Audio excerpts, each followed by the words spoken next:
For the sake of her dream guy, Joanna, my fiancée of many years, abandoned me in the countryside to fend for myself. 3 years later, she came back with that dream guy to pick me up. She said, "It's been 3 years. Even a dog should have learned its lesson by now. I'm doing this for your own good. If you don't change your temper, don't even dream of becoming my husband." Everyone thought I would cry about the pain and longing of the past 3 years, clinging to her desperately, but I simply smiled calmly. "Sorry, miss," I said. "I'm already married." Chapter 1. I had just finished shooting some footage and was on my way back when I saw a dozen luxury cars parked outside the old Moo family estate. Cars I hadn't seen in years. As I approached the house, I could hear the noisy chatter inside. It's been 3 years. I wonder what that young Master Joel has turned into. Probably just some countryside bumpkin by now. Right.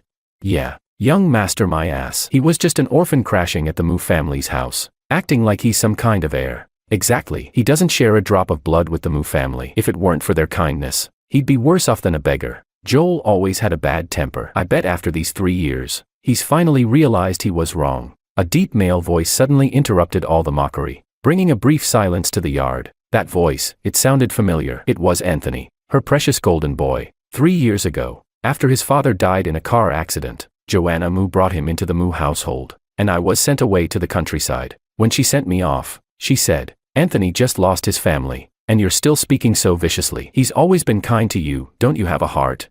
When you learn to behave, when you grow up a bit, then I'll let you come back. Otherwise, stay there forever. I'm doing this for your own good. If you don't change that attitude, don't ever hope to become my husband. For my own good."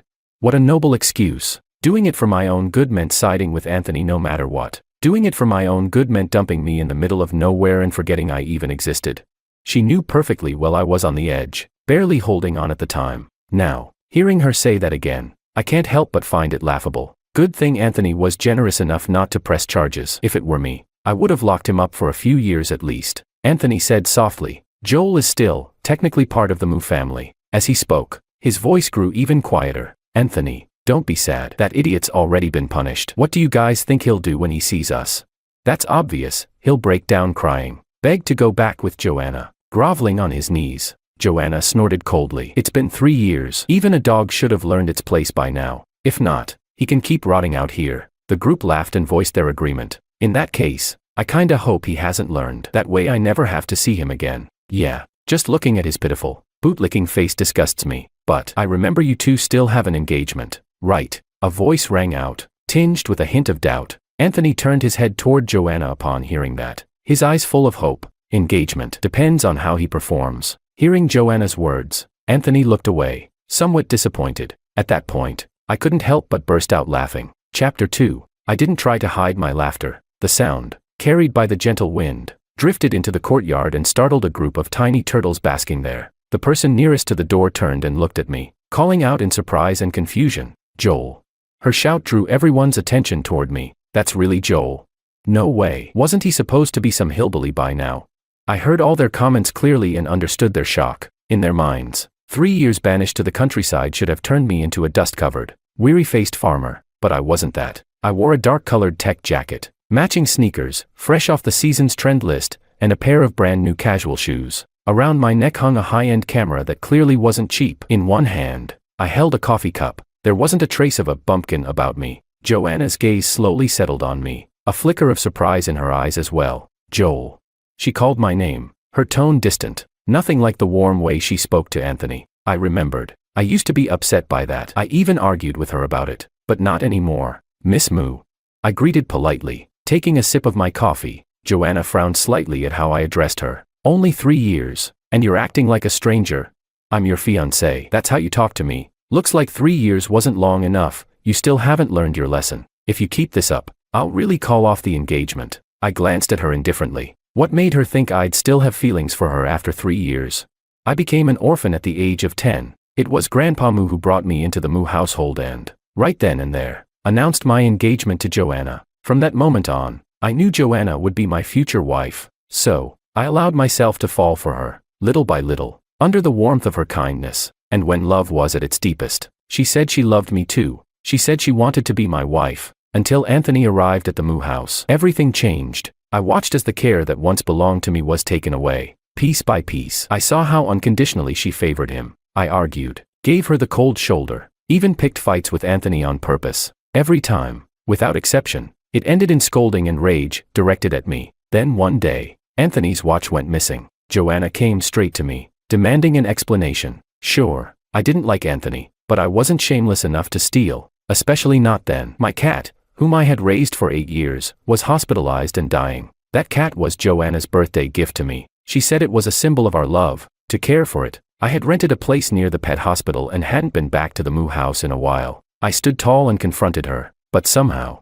the missing watch turned up in an old jacket of mine I hadn't worn in ages. Joanna slapped me across the face. Then she shattered a bracelet, one my parents had picked out long ago, as a future wedding gift for their daughter-in-law. I stared at the bracelet, broken into pieces on the floor, and something inside me snapped. I charged at Anthony like a madman. In the chaos, he fell down the stairs. After that, Joanna sent me away to the countryside, and my cat didn't survive that summer. I stayed silent, and Joanna's face grew increasingly impatient. Just as she was about to lash out, I raised my left hand slightly and showed her the ring on my finger. Sorry, Miss Moo, I said. I'm already married. Chapter 3. Joanna's frown deepened the moment she heard my words. Anthony stepped forward, draping an arm around her shoulders, looking at me like I was some mischievous little brother. Joel, you shouldn't lie, he said, chuckling. I heard from Joanna that she cut off your credit cards. So how have you been living all these years? You're still young. Don't let some sleazy woman take advantage of you. As he said that,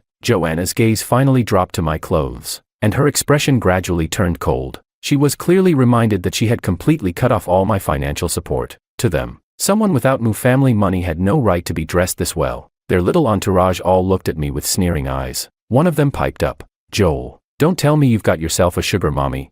Out here in the sticks. What? Did some lonely old widow from the village take you in? Joanna's face darkened instantly, her eyes full of rage as she glared at me. Joel, are you even a man? You want to throw away your dignity? Fine, but don't drag the Moo family name down with you. Judging by her tone, she clearly believed I had become some rich woman's side piece. But Joanna, after all the years we've known each other, even if you don't like me anymore, don't you at least know what kind of person I am? In your eyes, do I really look like someone who'd sell myself for money? I swept my gaze around the group, my voice cold and sharp. I should be the one asking if any of you have any dignity left. You came all this way just to act crazy in my front yard. I'm not like you losers. Even without anyone's help, even without the Moo family, I, Joel, can still live just fine. Joanna clearly hadn't expected me to talk back. She was momentarily stunned. Then she gave a mocking laugh. Oh really? You, without the Moo family? Joel, don't be ridiculous. I know exactly what you're trying to do. This is all just to get my attention. I couldn't help but laugh, out of disbelief. Does this woman even understand human language? Trying to get your attention. You think you're worth it? I flung the coffee in my hand at her. Joanna wasn't expecting it and ended up getting a full splash right in her flawless face. Ah, Joanna. Anthony rushed forward and pulled her into his arms, but Joanna shoved him away hard, wiped the coffee off her face, and raised her hand to slap me. I took a quick step back and sneered. What? The Moo princess wants to start slapping people again. Joanna's hand froze midair. She took a deep breath. Joel, you're doing great, aren't you? Fine then. Stay out here for the rest of your life. With that, she stormed off, and just like that, the main character left the stage, and all the little side characters who had come for the drama filed out right behind her. Anthony was the last to leave. As he walked past me, he whispered, Joel, thank you. If it weren't for you, Joanna would never have seen how good I am. I didn't reply. The things you're so proud of are just the trash I threw away. You like picking up trash. Be my guest. After they left, I grabbed the groceries and headed to the house across from the Moo estate. Inside, a woman was on a video call. When she saw me come in, she hit mute, then ran into my arms with a bright smile. Took you long enough. I'm starving. Chapter 4. I smiled and pulled her into my arms. I've been out working all day, and you didn't even think to cook me a nice meal to reward me. The woman scrunched her little nose and replied innocently, but I don't know how to cook. How about some instant noodles instead? I turned around, bent down, and pinched her nose. You little rascal, when have you ever cooked in this house? I heard some noise outside just now. What happened?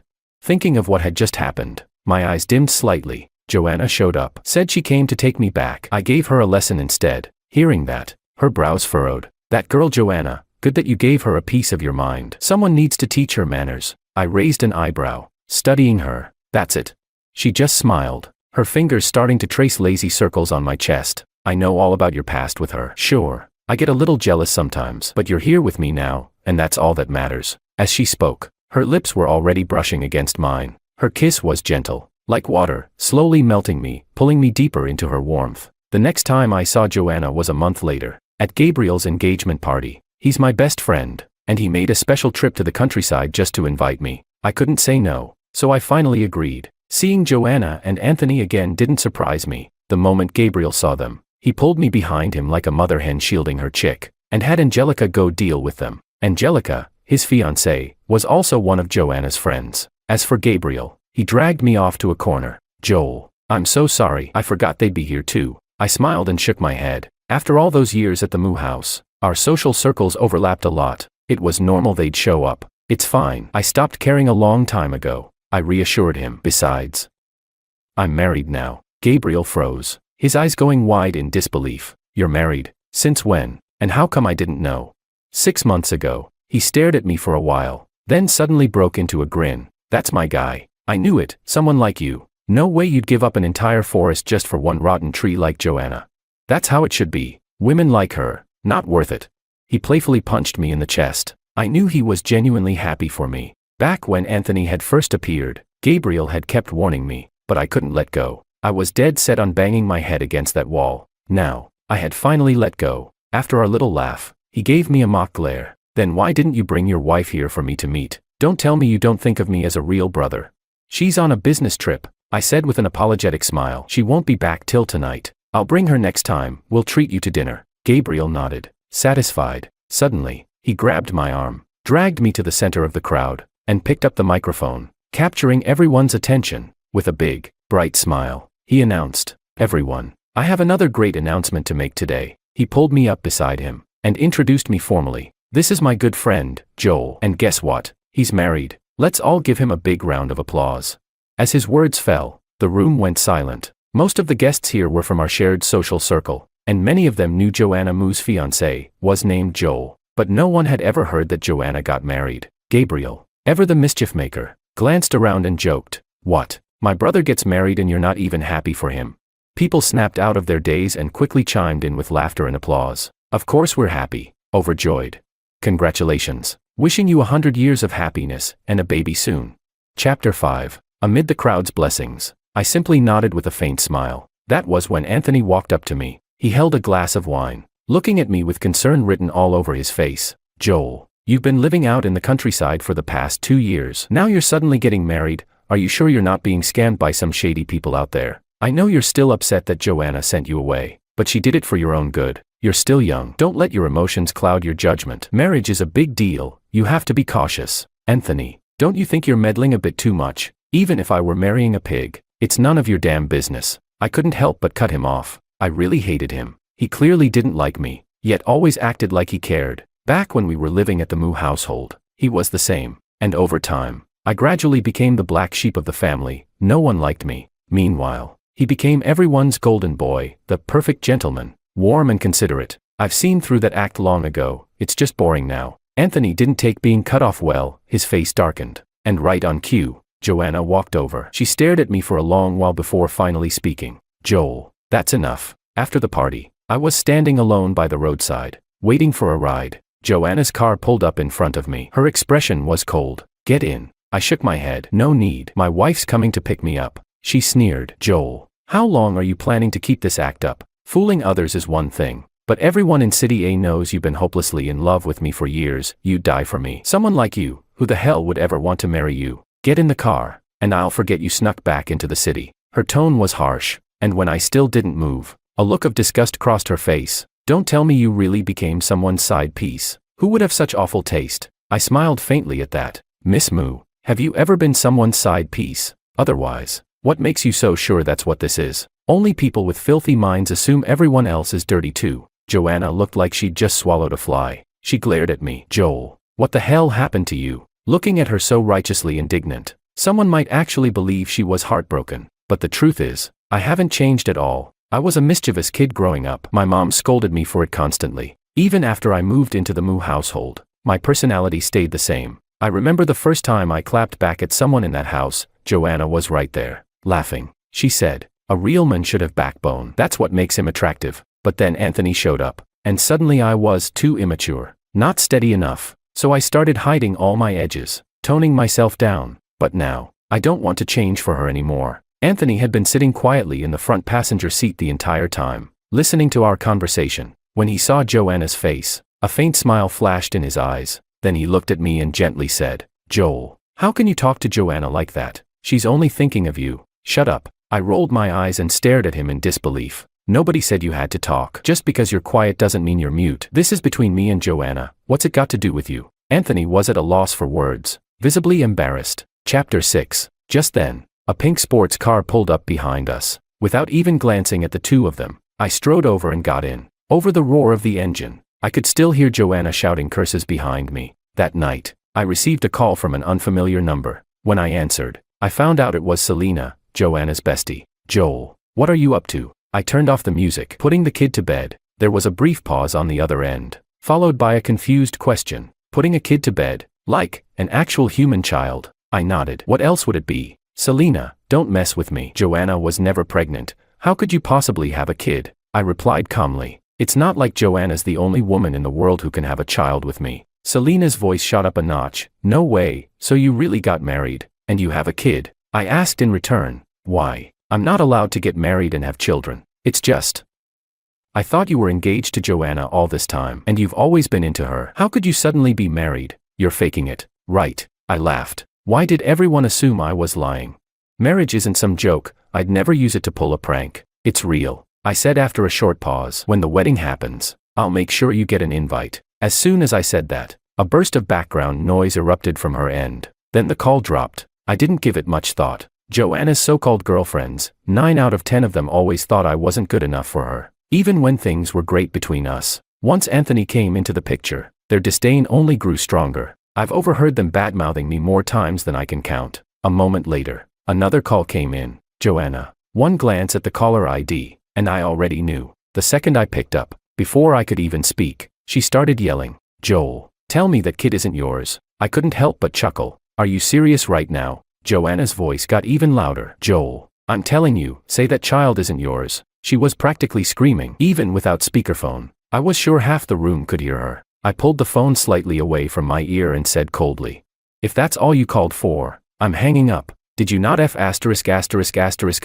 hear what I said? Where the hell are you right now?" After knowing Joanna for so many years, I'd seen all her tantrums. Her yelling didn't faze me one bit. She kept going on the other end. Suddenly, someone pulled the phone from my hand, from behind. Then I heard Amelia's soft voice. "Joel's going to sleep with me now. If you've got something to say, save it for another time." Without waiting for a response, she hung up. I turned my head, and met a pair of sparkling eyes, full of mischief. She leapt into my arms, rubbing her face affectionately against my neck. Her body still carried the scent of her shower gel, a fresh, peachy fragrance. "You better work harder," she whispered, "or you won't have any kids to tuck in next time." I cupped her little bottom and laughed. I was just talking nonsense. Amelia kissed me lightly on the lips and murmured, "Not for long." Chapter 7. 3 days later, I returned to the Moo household. Amelia and I went together to visit Grandpa Moo. It was he who brought me into the Moo family all those years ago, and he had always treated me like his own grandson. But his health had declined significantly in recent years. Most of the time,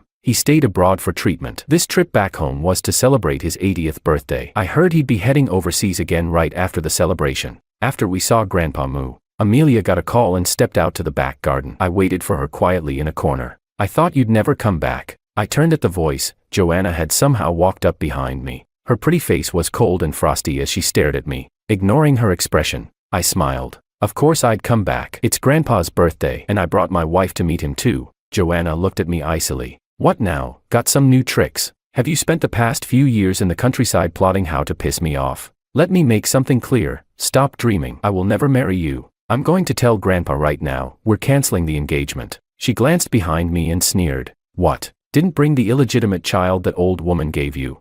You honestly disgust me. Get out of the Moo house right now." Just as her words fell, a soft, lazy voice drifted over. "Oh, the Moo family's eldest daughter certainly thinks highly of herself. I had no idea the entire Moo estate was under your command." Joanna's body froze. She turned stiffly toward the voice. "Aunt." Amelia walked up to me, took my hand in hers, and looked straight at her niece. "I wouldn't dare call myself your aunt, especially since you just tried to throw your uncle out of the house." Joanna's face went pale. Her eyes locked on our hands, and when she spoke again, her voice was almost stammering. You said he's my uncle, Joel, and you. Amelia gave her a fleeting glance, her tone now sharper and colder. He's your uncle, and that's how you speak to him, calling him by name like that. Joanna's face turned the color of ash, but she quickly recovered. In fact, throughout the rest of the family dinner, her expression was calm and composed, like nothing had happened earlier at all. The banquet concluded. Amelia went to get the car while I waited for her at the front gate. As I stood there, Joanna suddenly appeared and pulled me into a quiet corner. Her gaze was icy, her voice bitter with restrained fury. Joel, you did this on purpose, didn't you? You and my aunt, you're putting on a show just to get at me, aren't you? I looked at her. You're overthinking it. If this were just for show, I wouldn't have brought her here. After all, back then, when Joanna's parents divorced, things between the two families got really ugly. If it weren't for me, Amelia wouldn't have willingly come back here. Besides, Grandpa Moo truly cared for me, no matter what. I'd never lie to him. Joanna knew all this. She was just too angry to think straight right now. She let out a cold laugh. So this is revenge. Huh? You're getting back at me for choosing Anthony and dumping you in the countryside. Joel, I told you, if you behaved, you would have become my husband one day. What the hell are you doing now?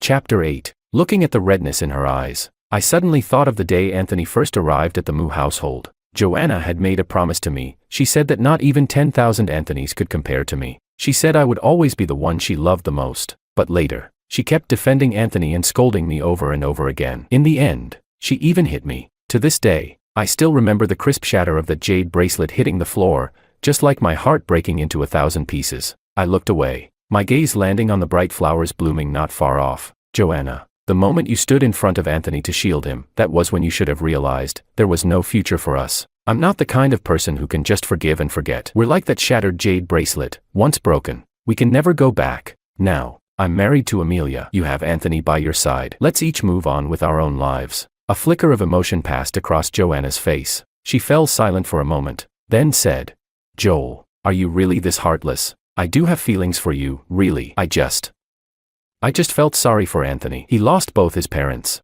Her voice trembled, like she was barely holding back her emotions. At that, I let out a bitter laugh. So Anthony's an object of pity because he lost his parents. What about me? I lost both my parents at 5, and at 10, the grandfather who raised me passed away too. Wasn't I pitiful? How biased did she have to be to say something like that?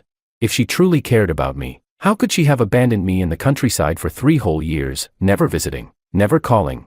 I looked her in the eye and asked quietly, Joanna, do you remember why I came to the Moo family in the first place? Her body stiffened, and her face went pale. She opened her mouth, trying to say something, but in the end, no words came out. I didn't look at her expression. I just rolled up my sleeve and showed her the scar on my arm. You probably don't know this, but when you sent me away to the countryside, I fell into depression. I attempted suicide several times. There were so many moments I thought I wouldn't survive, but luckily, I made it through. And I met someone who truly loves me. Just then, the headlights of a car flashed nearby. It was Amelia. She's here. I'll be going now. Joanna lowered her head, saying nothing. I pulled my arm free from her grip and walked away. It wasn't until the car had driven a long distance that I received a message from her. Joel, you once said you'd only ever marry me in this life. Yes, I did say that. Back when I loved Joanna more than anything. Back when I truly believed I'd marry her someday. Back when I believed she would only ever love me too. So I made that vow with all my heart. But now, I've broken it. Because you turned away first, Joanna. Chapter 9. I didn't reply to the message. I just tossed my phone casually into the back seat. Amelia glanced at me from the corner of her eye and asked, Was that Joanna? I nodded lightly. Yeah. She's been ridiculous these past few years, always acting like everything in the world belongs to her. She'll come to her senses eventually. I turned to her with a smile. What? You're not even jealous? This woman was never known for being generous. She once forced me to throw out every single thing I'd brought with me from the Moo house to the countryside. Amelia didn't say anything at first, but then she quickly pulled over into a quiet, hidden spot. She bit down on my lip and growled in that sharp, sultry voice of hers. Who told me to fall in love with you? If I love you, I've got to accept all your baggage too. Besides, I'm your wife now. I'm not letting you go anywhere. I smiled and kissed her back. Not only would she never lose me, I'd never lose her either. After that day, I didn't see Joanna again. Gabriel invited me out to play basketball while we were resting. He couldn't help but talk trash about Joanna. Joanna's nuts. Man, something seriously off in her head. Angelica said that on the night of my engagement party, She went to some bar and trashed the whole place out of nowhere. Anyone who didn't know better would have thought she was secretly in love with me. He couldn't help laughing at his own words. Then, sobering slightly, he added, "Haven't seen her in a while though." A few days ago, Anthony was even asking Angelica if she'd heard from Joanna. Where do you think she ran off to? I casually bounced the basketball. Who knows? That night, I was ambushed in front of my house. Joanna stood in my path, reeking of alcohol. Joel. I had a nightmare last night, she slurred. I dreamt you got married, and you married my aunt. Tell me it's not true, please. You said you'd marry me. You said you'd only ever love me. There's no way you'd marry someone else. I stared at her silently and took out my phone to call Amelia. Before the call even connected, she suddenly snatched it from my hand and slammed it to the ground. Her eyes were red. Joel, say it. Say you only love me. Say you'll only ever marry me. Say it. Say you and Amelia are just lying to everyone. Say it's all fake. Okay. She slowly dropped to her knees in front of me, her voice trembling with desperation, as if begging. This version of Joanna, I had never seen before, like she really loved me. If this were the past, I would have pulled her into my arms, kissed her cheeks, and whispered softly to comfort her. But now, everything had changed. I looked down at her from above, my voice indifferent. Joanna, if you want to play the part of the heartbroken lover, go find Anthony. I don't need it. Her head hung low, I couldn't see her face. It was a long while before she spoke again, her voice quiet. Joel. I know I was wrong. I went to the countryside these past few days. I visited every place you lived in during those 3 years. I even met your old therapist. I know I hurt you, but if you can give me a chance, I want to make it right. I'll go anywhere with you, somewhere no one knows us. Just the two of us. I'll be the woman who loves you more than anyone in the world. Please. Brother Joey. Hearing her call me Brother Joey made my heart jolt for a moment. Ever since Anthony came along, she'd stopped calling me that. From then on, it had always been just Joel, cold and distant. Now she called me that again, but it didn't bring me any joy. Not even a little. Chapter 9. No, I said. What we had is over. Just like that jade bracelet of mine, it shattered long ago. With that, I stepped past her and prepared to leave. She grabbed my hand without saying a word, but I could feel her hand trembling slightly. I ignored her. Instead, my eyes landed on the person walking toward me, and a slow smile spread across my face. Amelia approached, expression cold. The first thing she did was pull Joanna's hand off my arm. Then, she yanked her up from the ground, and slapped her across the face. Joanna, I'm letting this slide for now because you're my niece, but don't let me see you again. And stop chasing after my husband. Next time, I won't be so polite. She wiped her hand clean, came over, and took my hand, leading me home. Behind us, Joanna collapsed on the ground like a discarded rag, not moving an inch. After that, she never came looking for me again. The next time I saw her was at a symposium. She looked much thinner, with Anthony by her side. I gave them a polite nod, then went to find my seat without another word. As I left the venue later, I could feel her eyes following me the whole time. During the intermission, Anthony came to find me. Joel, since you've already married Joanna's aunt, can you please stay away from her? Stop finding excuses to get close. All right. Do you even know what she's been through these past few days? She nearly lost her life because of you. I looked up and met his eyes. Still that same self-righteous, insufferable attitude. I replied coldly. Anthony, what she chooses to do has nothing to do with me. Besides, I was invited to this event by the organizers. I don't have the power to just show up uninvited. This symposium was hosted by a government department. Only people who had made real contributions in their fields were invited. Unless Anthony was a fool, he should have realized I wasn't here by coincidence. His expression froze, clearly connecting the dots. He hesitated, still wanting to say more. But I wasn't Joanna. I wouldn't humor him. I added sharply. And by the way, I'm Joanna's uncle-in-law. Since you're a friend, that technically makes me your elder. Did no one ever teach you how to speak to your elders? His face went stiff. He wasn't clueless, just used to looking down on me. So used to it that he spoke without restraint. He bit his lip and hesitated for a long time, but still couldn't bring himself to call me uncle-in-law. And when he saw me smiling, his expression turned venomous. Joel, what are you so proud of? You wouldn't even be here if it weren't for Amelia. You think that makes you something special?